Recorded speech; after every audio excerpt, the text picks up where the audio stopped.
Hey, it's Zoe, and you're in for so much value today. Jane Anderson is a branding expert, and she dives into some of the great tactics and strategies to how to build your personal brand. And guess what? It's less about the clothes you wear and more about who you serve. Let's do it.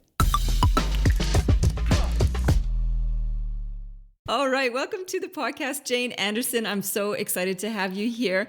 I've known Jane for a few years now, and I've been a huge admirer of her work. She has so much wonderful insights on personal branding. So Jane is a personal branding expert. She has 6 books out, currently published, plus one that's co-authored, and another one coming out called Catalyst Content. So you are a writing machine, a publishing machine, and a prolific producer of content, which is what your book is. Your latest book is called Catalyst Content. And I'm so excited to dive into your perspective on branding as a different way of looking at points of view. So welcome, Jane.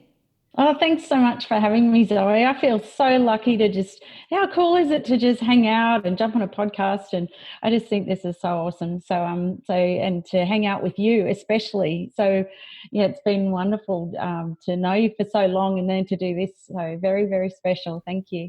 Oh, you're welcome. And I like putting the spotlight on you because you help put the spotlight on others. So it's nice to turn the tables a little bit. So where are you on the world right now? Yeah, so I'm in Brisbane, so I'm in my office, but I'm off to Sydney this afternoon, so I'll be speaking at a conference tomorrow. So like you, we're always out and about and on the road, and it is that question of where, and sometimes I have the same question, you wake up and you go, okay, where am I and what am I delivering today? But no, so it's conference season at the moment, so there's often a few things going on. So yeah, this one's in Sydney tomorrow, so I'm just putting the final touches to it.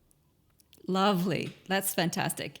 And what I wanted to dive into was a little bit about exploring points of view and perspective. And you've had an individual journey where you've changed your own perspective on yourself and what you're doing in the world.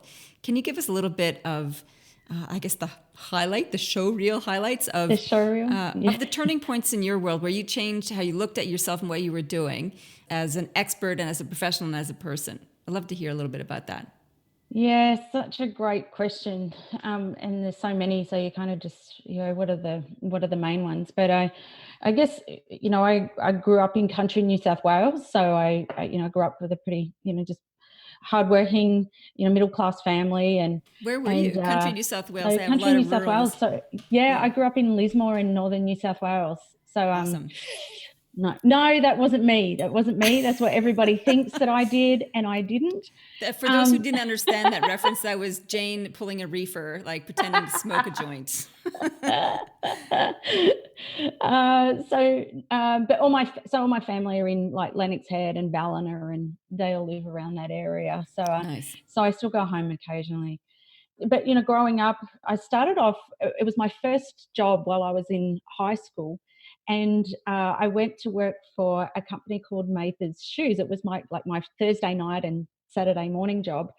But as it turned out, and for those who are listening, you might have come across the brand Mather's Shoes. It's a family business that started off and then it grew and then they sold to an American company. And so now they sold off. But I was employed by them when it was owned by Sir Robert Mathers. So the family, it was a 3rd generation business. So I worked for the Mathers business and then I went on to work for the family. So I worked for them for 12 years. And so, yes, you can be knighted by the Queen for selling shoes. No. But so it was an incredible experience to work for them. And I spent all up 12 years working for the family. And so Sir Robert, back then, and the Mathers family, his wife, Lady Mathers, they had a huge influence on Expo 88 coming to Australia. They were very involved in, a lot, the old 80s style management and leadership, long lunches and all that sort of stuff. But that was long before social media or anything like that existed. And so what I learned from working with them was the value of your name, your reputation, your contribution to the community. And I love that Jeff Bezos quote where what people say about you when you're not in the room. So I really learnt the value of my job was to instill the values of the family and particularly Sir Robert and his daughter. So I went on to work for his daughter.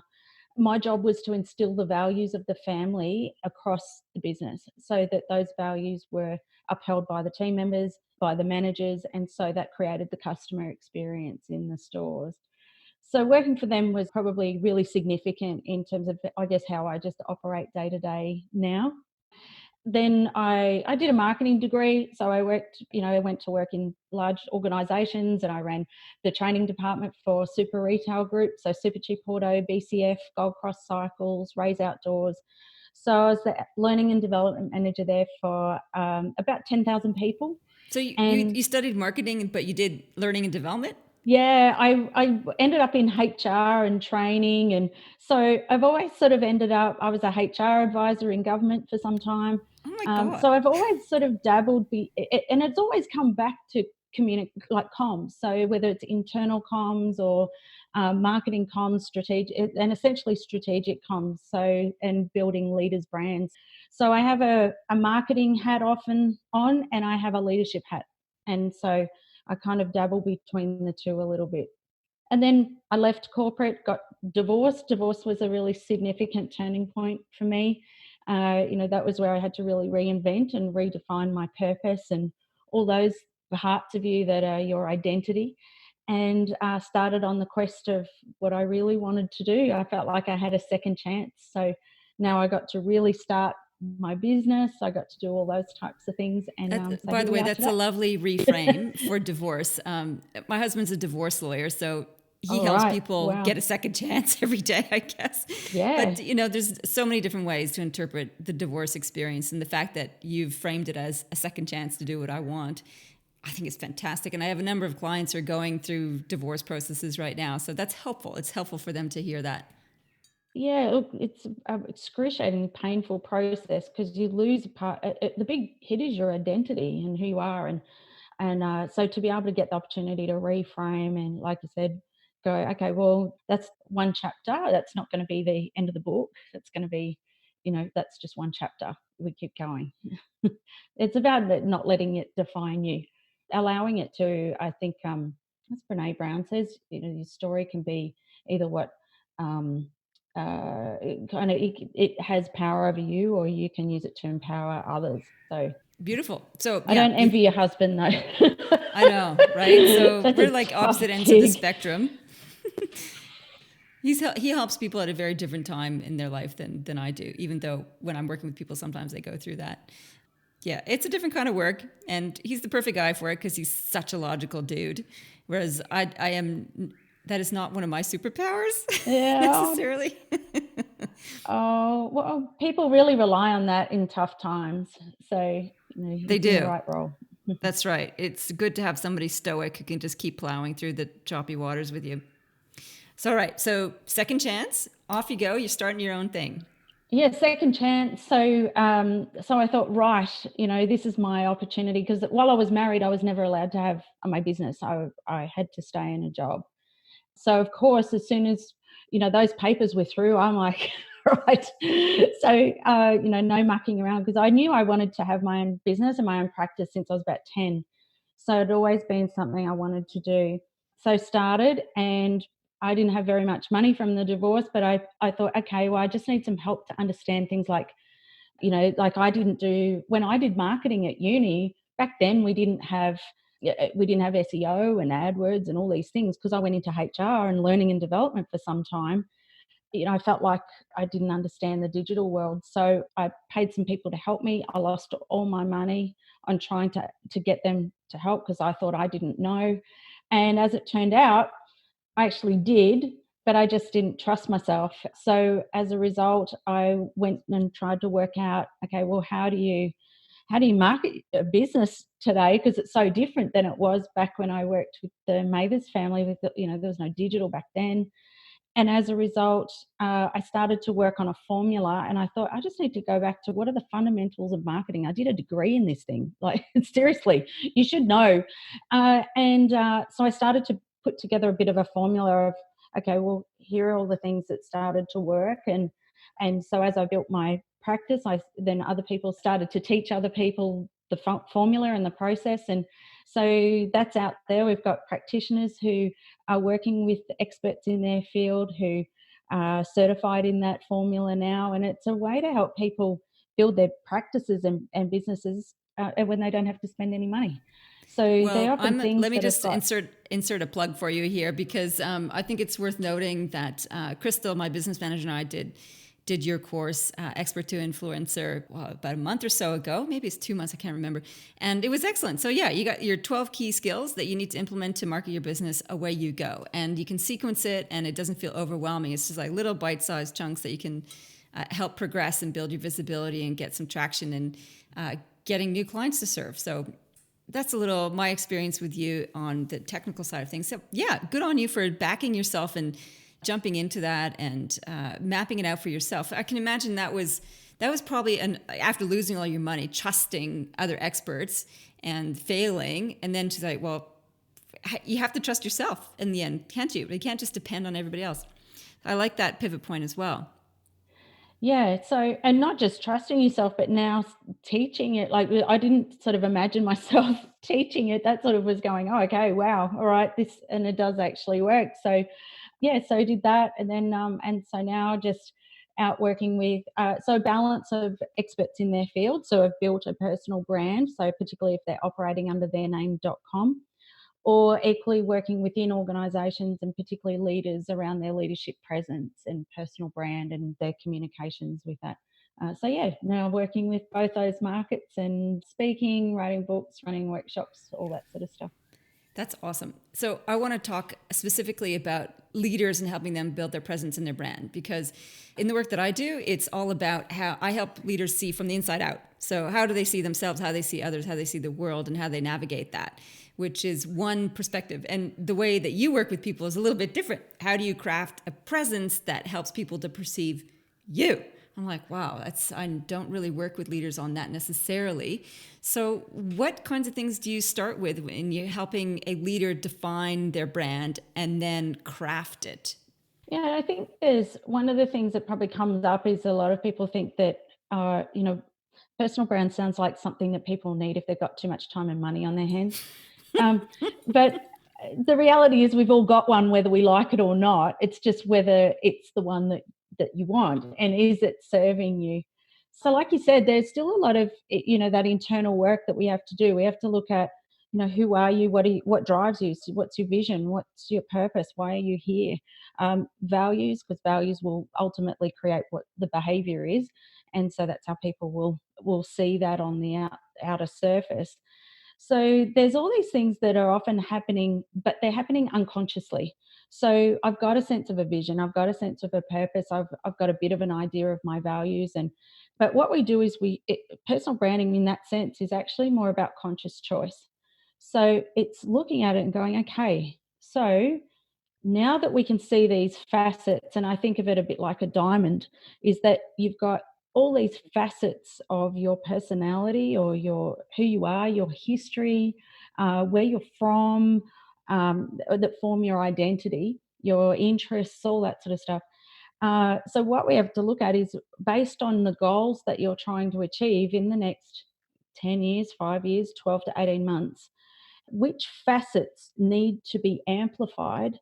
So they're still authentic, but it's looking at which of the facets of me that need to be amplified to help me to achieve those goals, and which are the facets that are there, but maybe I don't have the confidence to bring them up, or maybe I need to. It could be that, oh wow, I feel really vulnerable sharing that facet or that side of me. So helping people to either have the confidence to bring that to light, or equally, it's about the conscious choice. Which are the facets that you want, and which are the ones that are going to help you get there? And So what do you from do about there the, is just a question around the facets thing. What about the facets that you don't want to share with people? Are yes, people aware of I them, or are they know. just like hidden away somewhere? Yeah, look, I think there's facets there, yeah, for a lot of people, because they're scared that, people are going to use it against me if I share my vulnerabilities and things like that. So absolutely. So you don't have to be sharing, you don't have to put yourself out there, warts and all. Some do, and they're quite comfortable with that. But I think for leaders, they're trying to balance credibility with it as well. So if I'm trying to balance credibility and confidence in my team and build trust, and I'm still trying to be seen as a leader, how far do I go? Is often the question that comes up. So, yeah, it doesn't have to be all of those facets. And I think what happens is, at least what I've seen, is working out like the amplification. So, there was a lady that was in a workshop that I ran last week, and one of her facets was, and the way people perceived her was that she was a team player. And we said, do you agree with that? And she said, absolutely, I agree with that. But she said, I feel like the word team player and being seen as a team player and that language being used isn't serving me.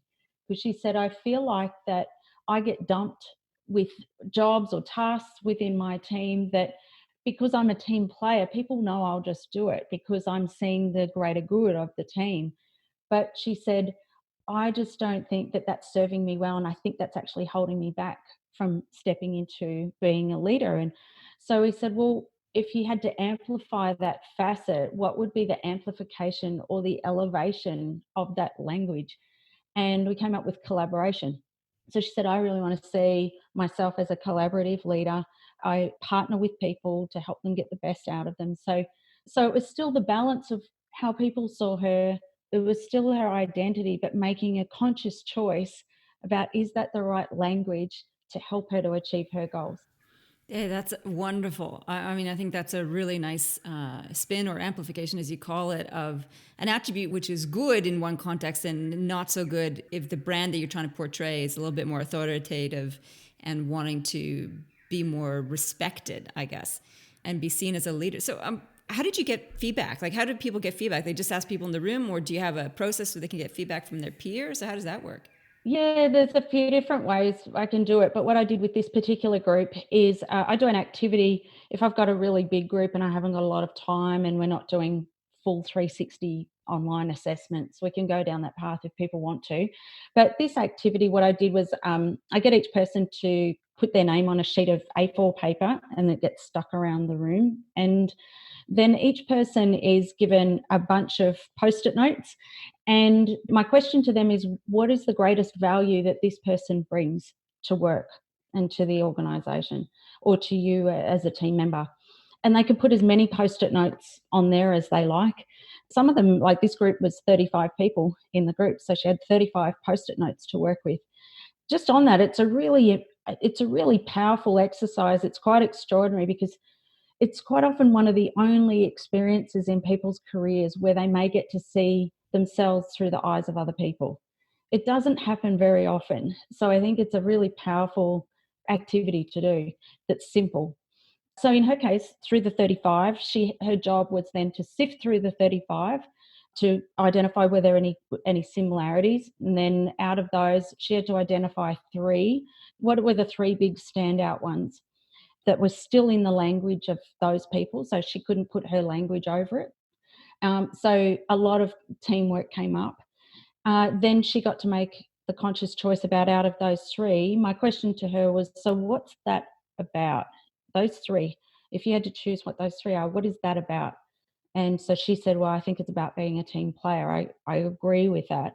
So she put her label on it. But then the question was, so the label that you put on it or the brand that you put on it, how is that serving you? Is that how you want to be seen? And is that going to, so then go back to goals and what you're trying to achieve in the next 12 months. It's an interesting thing, right? So, how we show up and the facets we put out to the world is our projection. We can't control how people perceive us, but we can influence it, I guess. So, this is the work that you do with branding. So, I interrupted your process because you didn't Oh, tell no, me that's what they did okay. next, right? No, that's okay. And I don't know if it's helpful, but the question is often, so what do I do with this? Yeah.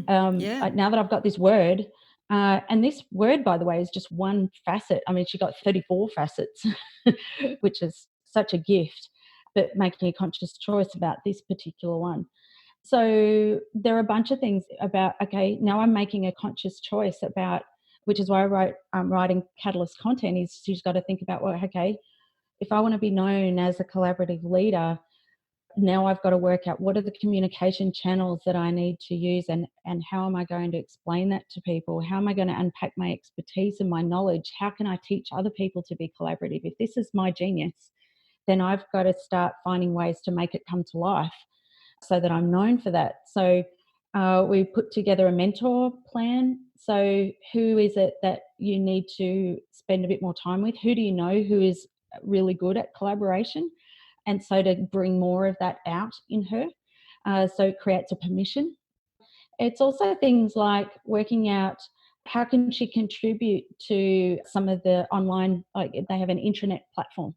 So working out, okay, so how can you, as part of this program, share how you do collaborative leadership? So she's got a blog to write now to put on there. It's reframing LinkedIn profiles. So all those. So we start to think about touch points. We start to think about where is she visible, where is she seen, and shifting her then over into what I'm working on at the moment. A side of Catalyst content is the content side of it, making the communication come to life. But the personal branding program I have for leaders is called Lighthouse Leadership. So we have to go, okay, now that we know this, we've got to make that visible. And so it feels congruent to her, but she's leveling it up. Now we've got to go, okay, well, how do we turn that into the essence of your being? That's just who you are. So it's putting a leadership layer over teamwork, if you like. I like it. Do the people that you work with have any resistance to this sort of personal PR campaign? That's sort of what it feels like a little bit. It is a little bit like that. Absolutely. So there's another group I'm working with at the moment, and yeah, it's quite vulnerable. Like it really is a vulnerable space to play in because it feels like the spotlight is all on you. But as I say to them, that's why it's called Lighthouse Leadership, is that it's making you visible, but the light is actually shining it on other people. So the goal is not, you're not shining a light on you, it's just you're the vehicle to make it work. And so what happens is you're in so much service, and we remove the ego so much that the irony of personal branding is ultimately it's not even about you. Oh, wait, stop. That's amazing. Tease that out a little bit. So if you're really stepping into the highest version of yourself, and this probably comes back to just what I believe, in terms of your personal brand, if you're really, I think a lot of people think a personal brand is, that I go, look at me, look at me. Yeah, Here's my, yeah. look, I'm presenting and here's my social media. And it's not the case at all. Is that if you're really going to be a leader, we get that if you're in true leadership, you're in humility and you're there to serve. So it's not about you. However, your job as a leader is to inspire other people, and you can't inspire them if you don't have a sense of who you are and can communicate that, because they're following your lead. So you've got to be that, and you can't sort of sell a secret, I guess. So my thinking is that if you can put aside the ego, because it's the ego that's saying, I don't want to put content on my internet platform because people think, who the hell do you think you are?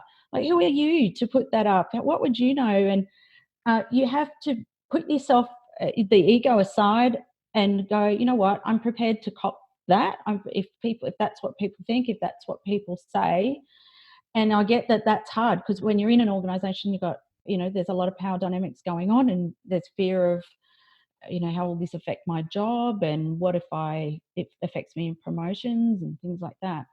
But if you can put that aside and focus on, if I do this, will it be in the service of other people? And I think if you have that mindset with everything you're doing through building your personal brand and not making it about you, then it creates the permission to realize that actually by me doing this allows other people to step up. That's fantastic. I love that reframe also around it, because I think a lot of people would be like, ew, I don't want to manage my personal brand. Is that what I'm like about what I'm wearing? Yeah. And part of it is about what you're wearing Part of too, it right? is, but it's only one small part. Yeah. It's a small part. So the next question I have is, what are some common traps that people have around their reputation and brand how can they screw it up, in other words? How I can screw it up? There's lots of ways you can do that. I think like one of the ways that I see a lot is it all comes back to just how you operate as a leader and the fundamental basics. Like thinking about, okay, well, one is making conscious choices about how you run your time. A big part of personal brand is how you manage your productivity and your calendar and your time. And some people don't always make that connection, but I say personal brand's about three things. It's about clarity. So clarity about who you are, communication, getting the communication channel right, or channels. And then the third part is control. So brand control is all about how do you lead, or how do you manage yourself when things go wrong? Because your most authentic self comes up most when things don't go to plan. That's character, and that builds trust. So the things that are around control is, if you're not getting your work done, if you're not reliable, if you're not following through on things that you said that you would, then you're not managing your time well, and that's affecting your brand. And that is then affecting the results that you get. That's affecting, you're not able to get promotions. It affects what people say about you. So first and foremost, in my experience, quite often when I deliver a branding program, because I talk about productivity at the end and how you manage your time, is I more often than not often end up selling my productivity program off the back of it. I don't market it, but it comes off the back of it, because they realize, oh, I just realized I find it really hard to say no to people. Now, I'm not being assertive. I'm being pulled into things I shouldn't be pulled into. I'm in crisis management all the time. I'm working on weekends. I'm working after hours. So all these things are affecting me being able to get things done. And so you can't be known for what you want to be known for if you're not actually getting the work done and getting what you need to get done. Yeah, that makes a total amount of sense. And it's funny that you say that it's how you manage when things go wrong is the true story of a leader. And I see this play out in some of the work that I do. In the experiential programs that we run, we put people under enormous amount of pressure to see how they problem solve and deal with their peers in that times of crisis. And the flight and fight comes to the fore. And if they don't have self-mastery and composure, they can blow it pretty quick. And I've seen some people not be the best version of themselves in those situations, and those are kind of telltale signs, like, ooh, that kind of diminishes their professional reputation. So I love that productivity, that nice connection there about being able to deliver what you said you were going to deliver, as well as staying calm under pressure, are two contributing factors to making sure your brand and reputation are rock solid. Yeah, because then people can trust you. And branding's all about trust. So it's trusting a brand. Can I trust? It's like if you're buying Nike runners, you're buying them because you trust Nike. You're buying an Apple computer because you trust that if something goes wrong, you'll get looked after. So and of course you wrote the book Composure, actually, didn't Yeah, you? I Yeah. did. Yeah. So it's all that part is, so it's a control of emotions, it's a control of resources, how you manage time, and even team members. Like if things are going wrong with team members, how you manage feedback. It's around high performance. How do I get them performing to their best? What do I do when, because your team members will be affecting your brand. As if they're going, oh, that's Mary from accounts. Who does she report to? Oh, somebody needs to do something about her. She doesn't do her job. And so, all those things start to come back on reputation. So yeah, I love that. Which is, I remember being, when I was the head of L&D, we had the same thing. We'd send people out with people like you, Zoe. We would who were great at putting them under pressure. And I remember a leader coming back one day who'd been out in the bush, and they had it was, I don't know, there were spiders and all sorts of stuff and things going on. And he came back in and he absolutely tore shreds off me for sending him on this program. And I can't believe you put me in that situation. And I can't believe, and we had snakes, we had spiders, and we had this, and I didn't even have coverage on my, what was it, on his sleeping bag. And he was just going off his brain. And I was like, yes, that's exactly what I wanted him to do, because it's that insight. And by the end of 12 months, and this is why you do such amazing work, is that is the core of, that's the only way we can be able to really gauge. Otherwise, it's just noise. Otherwise, it's just content and it's just photos on social media. And that's not authentic branding. Authentic branding is all that work you do around composure under pressure. How do you deal with things when they're not going to plan? So, short of doing your program, how would leaders get, what kinds of suggestions do you say to help them get insight about their current reputation? Yeah, look, there's really simple things you can do. Like one of the first things I would say to people, if you haven't got access to help, is even just jump on, either if you've got a lot of connections or friends online, if it's Facebook or LinkedIn, just ask people, I'm just doing some research. Is there any, like, could you share with me what are the values that you think I bring, or what am I known for in your eyes? Or, You could ask those questions, and you'll get a variety of responses. There'll be things, which is part of the insight, right? Like, you won't always, there'll be things that come through that you didn't expect. But I think one of the most valuable things you could do is go to 5 people who are close to you, who you trust, who have an insight into you, and probably more often than not, like, they see you regularly or interact with you quite a lot. So it's a hard thing for a leader to do sometimes. Like, that's quite a vulnerable thing to even ask people, what their perception of you is. So, go to those people that you think you can get that information from. So yeah, even start with 5 people and just ask them.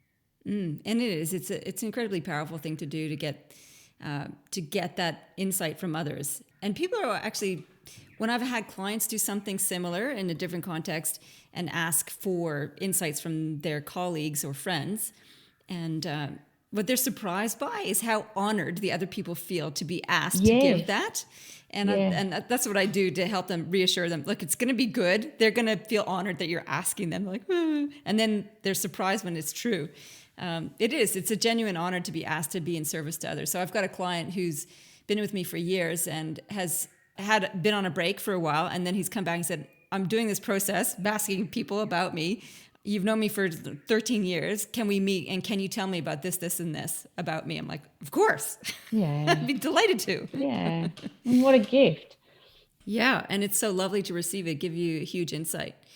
So what next with leaders? So if they're getting insight about themselves from others, and then you've had some suggestions about how to then put their best facet, amplified facet forward, and then to start being in service through different platforms. What else do they need to know? Uh, a big part is influence too. So, because brand is, ultimately that bit's about trust. But then you go, okay, well, like, if you think about it, I think there's 2 things. One is working out who you need to nurture. So working on those networks. So one of the things that I find when working with leaders, I don't know if you find this, Zoe, but probably I notice it more maybe sometimes with women, but I don't know if you've seen the work on Robin Dunbar and Dunbar's tribes. So Robin Dunbar is a social anthropologist, and he looked at, for those tribes that have survived versus those that have died out, like if you look at tribes in the Amazon versus indigenous tribes, his question has been, why have some died out and why have some survived? So he questioned the metrics. What are the numbers that have made these tribes survive through thousands of years? If you have a look on TEDx, I think he's done 3 or 4 TEDx talks now. But his research identified what are called Dunbar's numbers. And he's written a book called How Many Friends Does One Person Need? And that number is 150. So for leaders, and particularly female leaders, like, that's sort of the amount of cognitive load we can handle and relationships we can manage to maintain. And he said that that's sort of the ideal number of a tribe. But within that is like the tribal leaders. So, in other words, your board of directors, like the people around you who you trust, who have your best interests at heart.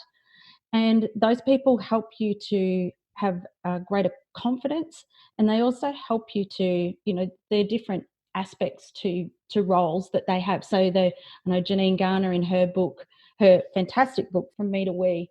Oh, she does it in Me to We, or she does it in her other one. It's all right. You keep going. I'll Google it while you're. So she talks about getting, that board of directors around you. So her number in her work says 12. She's got like the cheerleader, the mentor, the teacher, the butt kicker, the pit crew, which I think is terrific, the work that she's done there. So I really encourage people, because it's one thing to have a brand, but Seth Godin, he says that a tribe has a leader and a message and a way to communicate. So I always think of, when you're building a brand or you're building your personal brand, is essentially what you're saying is, I'm prepared to be a leader. But the question is next, who do you lead? So starting to think about, okay, well, if I'm going to really lead, if I'm going to really step into that role, who are the people I need around me? So my board of directors, who are my advisors I'm having around me? And then also thinking about it in the wider spectrum, who are the people that are in my tribe? Who are the people that are my community that I'm going to lead? Because otherwise it's like, oh, well, I have a nice LinkedIn profile. Like, that's nice. It's not meaningful. So that's just a document. But then it's actually, how do you create the message to have that ripple effect? Or how do you get, because you're trying to influence change, essentially is what you're trying to do. If you're building your personal brand, you're trying to lead change, and you're a change agent, really. So how do you get that? So you have to work out, there's only one of you only have so much bandwidth. So who are the people that really matter for you to be able to make the biggest difference? And I love that. It's like, yeah, it's nice to have a LinkedIn profile and the right jewelry and a good look. But if you don't have a message and a purpose and a reason to get out of bed and to being service to others and start building those connections, then it's all for naught. It's all a theory. Janine's book is called It's Who You Know. Oh, it's I who know, you know, right? of course. Yeah, which is, I think, I give that book out to all my clients in terms of building their support network as well. One last question for you. I know you've been incredibly generous with your time today. Inner voice is part of personal brand. Where does that show up, and how do you deal with that? Yeah. It comes up as a distraction. It's a real distraction. And I'm speaking from two angles, from, just my own experience as well as working with the clients I work with. So I wasn't given, I didn't get a piece of DNA chip that said you will be a personal branding expert. I'm actually an introvert by trade, and I've spent most of my life helping other people build their brands. It's just that I realized for me to do that better, I had to build mine. um, so that inner voice, I know I see clients with this, and for me, it was like the inner critic, really. Who are you to say that you can do that? The imposter. So there's plenty of other people out there that can do this. Why would people work with you? When will people work out that you actually don't know what you're doing? There's a whole lot of that fear that comes in of maybe I'm just not good enough. And we go into comparison. It creates this, cycle of self-talk that is not helpful. For those that I've worked with, I often find if I'm working with them between sessions, or if it's a coaching program or something like that, there's those ones that are able to manage the inner voice or that inner critic that will distract them, or if not distract them, pay attention to shiny new objects. And so, oh, maybe that's a good idea. Hey, maybe we go that way. And oh, wow, okay. So I think a big part of it is it's not turning it off, because it's a natural mechanism, but just to kind of go, okay, thanks, I'm okay, but I'm going this way, and just trying to stay focused. So having a plan and getting the right, again, it comes back to the right people around you, making sure that you stay focused, because otherwise, just that self-doubt creeps in, and then you think, oh, well, I've kind of gone this way, so it hasn't worked, so I'll go this way. And then what happens? We become distorted, and then we don't know who we are. We lose that sense of identity. And then other people go, I don't really get you. I don't know, how do I refer you? I don't know how to bring opportunities your way. I don't know what you're trying to do. So that inner critic can create distraction and distill the brand and the value that you bring, and lose time, lose confidence, all those types of things. So I don't know if you find that with your clients. Oh, yeah. We talk inner voice all the time. And I think the work that you get them to do, which is around clarity, who you are, your values, your vision, and purpose, that helps diminish the inner critic I call the gremlin, the little one that tells you, you're full of crap or whatever, and it's unhelpful. And it's like, yeah, I hear you. I understand you're just trying to keep me safe. Not today, thanks. Because we have a bigger purpose. We're in service to the world. It's not about, as you said, branding's not about us. It's about who we serve and the purpose that we're trying to achieve. And I think when we circle back and anchor ourselves with that, then it makes all the self-doubt stuff come down a little bit. But I think we have to get into the practice of reminding ourselves of that. Because when we're doing the day-to-day grind of doing the blog posts and reaching out to people, and we can get caught up in the gremlin voice as opposed to keeping that vision and that purpose front and center. Yeah, and even just that can be hard, because you're going, oh, well, is this really what I want? Because it's bloody hard. So yeah, just if you can keep your vision, keep that purpose, and that's the beauty of, because if you've got that tribe and you're keeping that community, then it's sustainable. Otherwise it's becomes fragmented. Cool. All right. Really, last question. Have a favorite book that you're reading or have read lately? Oh, yes. Good question. What am I reading? The one that I've been reading lately, and it's a reread. So it was a book that I read a few years ago, and I've pulled it out again because it's what happens as we grow, our context changes. So you hear things differently, don't you? And I shared last week that on my blog that I was reading The Challenger Sale. And The what? The The Challenger Challenger Sale? Sale. The Yeah, Challenger Sale. yeah. Okay. And it's such a great book because, one of the challenges I think that people have when you've got a personal brand, you're selling you, and that's really uncomfortable if you haven't done that before, and it's a thing you're having to kind of learn. And what I love about the Challenger Sale book is it's all evidence-based and a whole bunch of research around people who are really good at building relationships versus people who were able to challenge people on the insights that they had about helping people. So they did this research on, how you say in sales that there's people who are really good at relationship building, and you go, yep, they're good at staying in touch and all that sort of thing. But they did this research and looked at people who operate under a Challenger Sale, this methodology. And it's essentially what you would call insight selling. So instead of solution selling, where if you're buying a computer, we see if you need the printer and do you need paper, and that's a whole solution for you to go home. But the Challenger Sale is about almost like diagnostic selling. So when you did, so Zoe came to the Expert to Influencer Masterclass just recently, and what I did was so I have something called Expert to Influencer, or this influencer indicator, and we run the diagnostic. So we get the person to answer a bunch of questions. There's only 12 questions because of the 12 skills.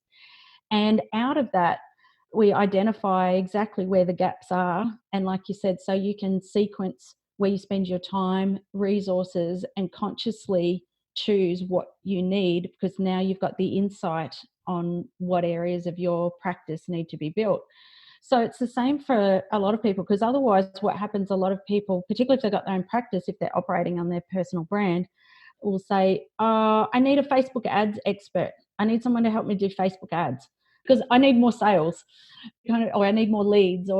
And we go, okay, well, before you decide that, why don't you just fill out this questionnaire so we can see exactly what's going on, because that may or may not be the right solution. So otherwise people are only making choices based on what they are consciously aware of. So there was an article that was in Harvard Business Review recently, and it talked about, particularly if you're in the business to business world, is that there was an argument years ago that people are becoming more informed, or customers or clients are becoming more informed, so they know more about what they want. So for those people who are experts and helping those people, is that we're now disempowered. These people know what they want, so we just have to say, okay, whatever you want. But Harvard Business Review said that's not true. That's changed. Is that in this world of disruption and constant change, is people are more stressed and confused than ever. And they need people like us to find ways to help them and to get their insight, because the first thing they need is they're in confusion. So they need insight into what is going on. And so when they've got that insight, then they can make the choices that they need to make, and they're more empowered. And they're getting the right solution then. It's not the whole kit and caboodle. You don't necessarily need all that. Sometimes you just need that bit. So the Challenger Sale has definitely, I guess, reinforced what I've been doing, but helping people who have personally branded businesses and practices to help them become a bit more confident with insight selling, building diagnostics and things like that. I'm very excited about this now. So thank you for putting another shiny object in front of me. That's great. Such a great book. I reckon, if you're in the business of sales, even if you had nothing else on your shelf, I reckon that's such a great book. Done. Jane, thank you so much. You're sharing all your wisdom and insight about how we can show up and show our best facet to the world and be in better service to the people that we care about. So thank you. It's been extraordinary. Thank you. My pleasure. Wow, that episode was so full of juicy tidbits from the wonderful Jane Anderson. And if you're loving that, you're going to be loving this. This is my weekly blog. Every week I write an in-depth article full of practical tips on how to deal with the people stuff in leadership, the real tough stuff. So if you go to my website, zoerouth.com, you'll find the People Stuff Toolkit, which is your key to getting a weekly update with all of my fantastic articles, if I do say so myself. All right, go there or check the show notes and there'll be a link to the toolkit right then and there. Thanks. Have a good one.